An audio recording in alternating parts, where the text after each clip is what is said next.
Assalamualaikum warahmatullahi wabarakatuh.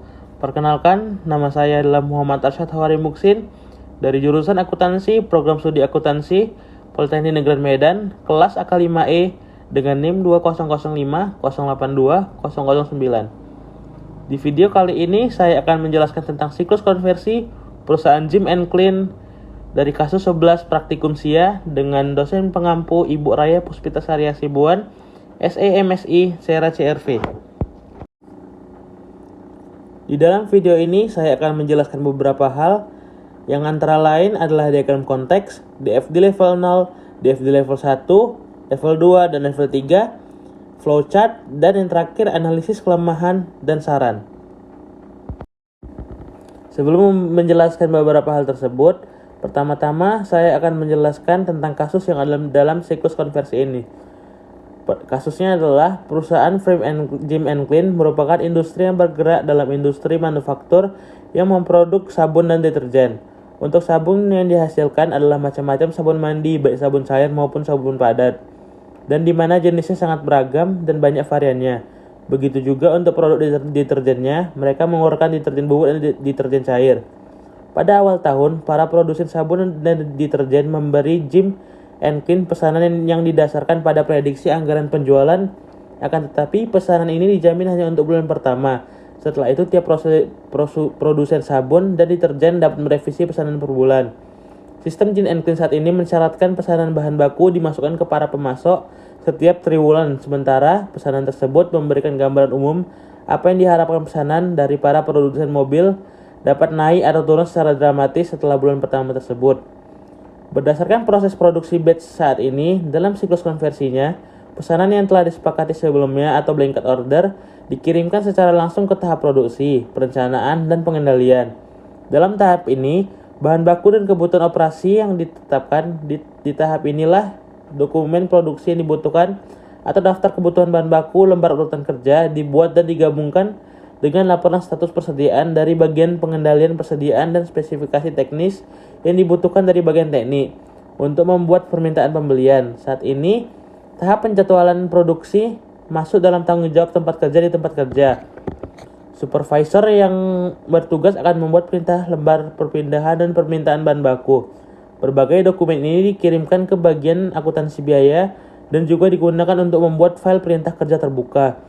Tempat kerja tersebut juga menahan beberapa salinan dari berbagai dokumen ini agar dapat digunakan untuk memulai aktivitas produksi di bawah sistem saat ini. Ketika produksi dimulai, bahan baku yang berlebih akan langsung dibuang. Pusat kerja juga membuat berbagai dokumen pencatatan waktu kerja yang dibutuhkan kartu waktu untuk gaji dan jam kerja, serta mengirimkan informasi ini ke bagian akuntansi biaya juga. Setelah siklus produksi selesai, jadwal produksi dan lembar perpindahan akan digunakan untuk menutup file perintah kerja terbuka. Dengan satu salinan perintah kerja akan dikirim ke gudang barang jadi, sementara lainnya dikirim ke bagian pengendalian persediaan. Pada tahap awal produksi, salinan dari permintaan bahan baku dikirimkan ke bagian penyimpanan persediaan, agar bahan baku yang dibutuhkan dapat dikeluarkan ke tempat kerja.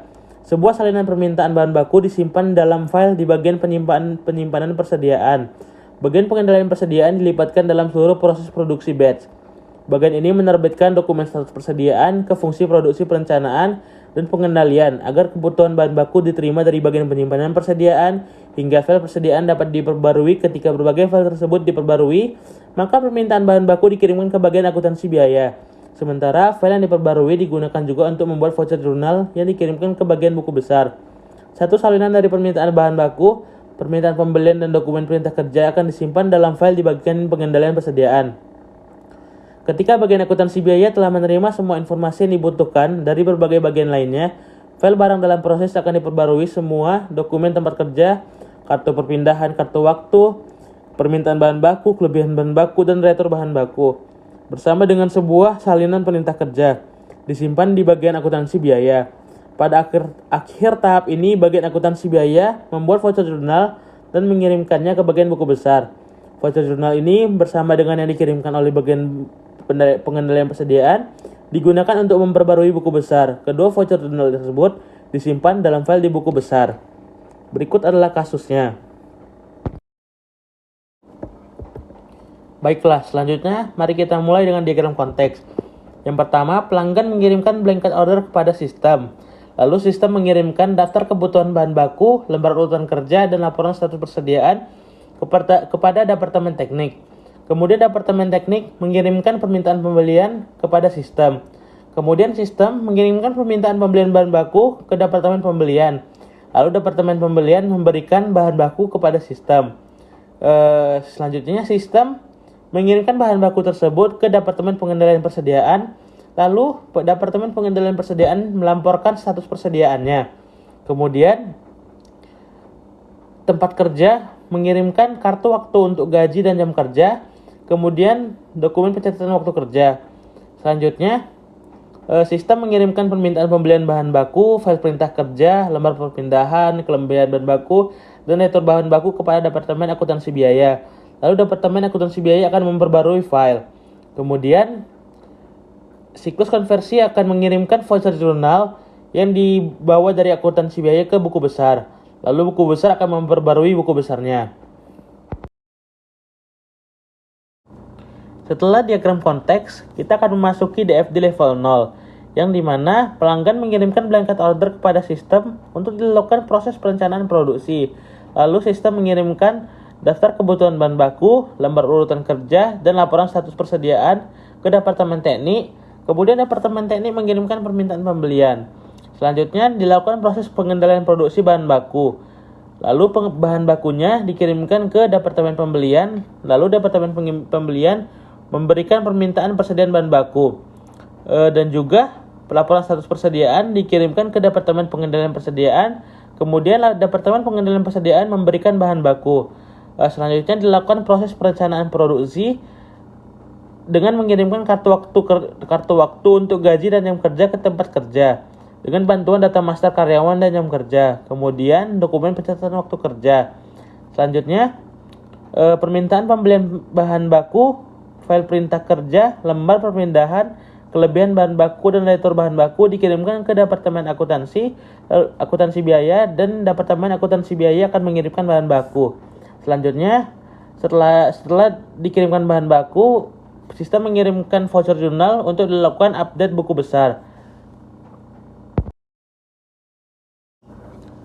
Setelah menjelaskan DFD level 0, kita memasuki DFD level 1, yang dimana blanket order dikirimkan ke sistem yang pertama 1.1 untuk dilakukan proses perencanaan produksi, lalu dikirimkan permintaan pembelian, dan kemudian dilakukan proses penyelesaian perencanaan produksi, lalu akan menghasilkan bahan baku, dan kita akan memasuki DFD level 2, yang dimana DFD level 2 ini adalah bahan baku dikirimkan untuk dilakukan proses pengendalian produksi, kemudian diproses untuk dilakukan penyelesaian pengendalian produksi yang menghasilkan laporan status persediaan.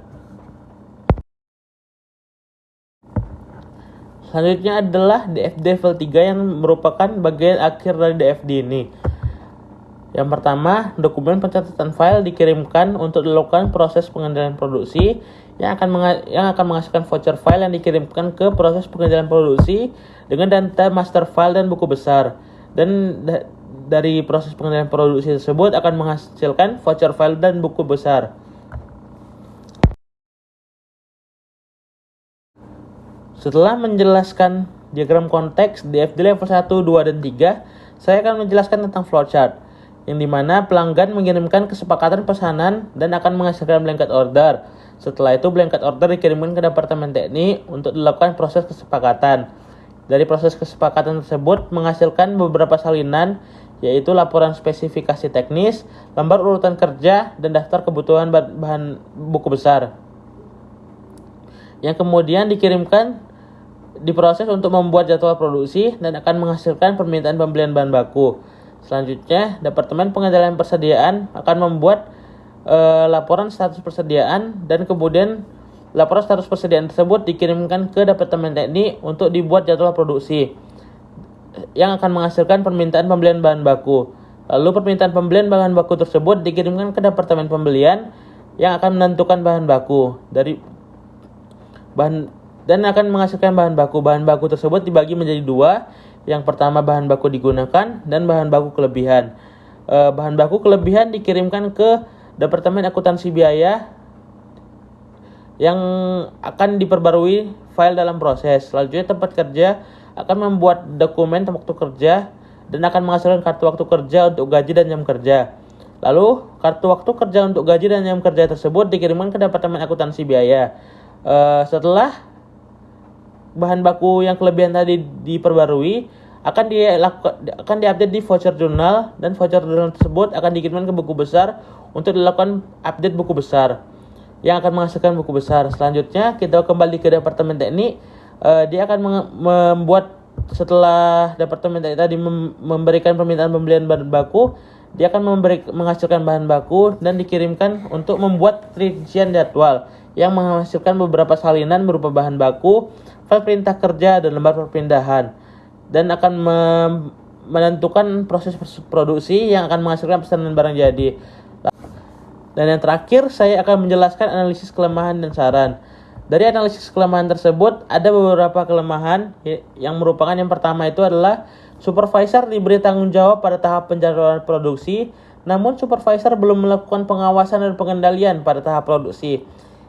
Yang kedua itu tidak ada pengurutan pada file salinannya, jadi akan mudah tertebak. Lalu saran perbaikannya, menurut saya seharusnya, dari yang pertama tadi, seharusnya supervisor melakukan pengawasan dan pengendalian pada tahap produksi dulu, lalu diberi tanggung jawab pada tahap penjadwalan produksi. Saran dari kelemahan yang kedua adalah sebaiknya diberi urutan pada file salinan agar tidak bercampur dengan salinan yang lama. Baik, sekianlah penjelasan dari video ini. Saya mohon maaf bila ada kekurangan. Sekian dari saya. Wassalamualaikum warahmatullahi wabarakatuh.